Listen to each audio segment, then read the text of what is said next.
দুবার।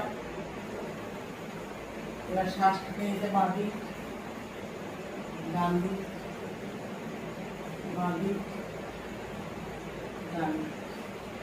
শ্বাস নিয়ে বাঁ কাঁধ, ডান কাঁধ, বাঁ কাঁধ, বাঁ কাঁধ।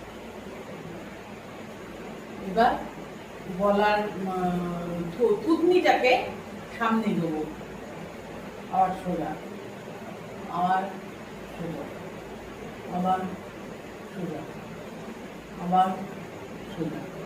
এবার দুপাশে হাত দিয়ে 1 2 3 4 5 6 7 8 9 10। এই কটা হচ্ছে ঘাড়ের ব্যায়াম।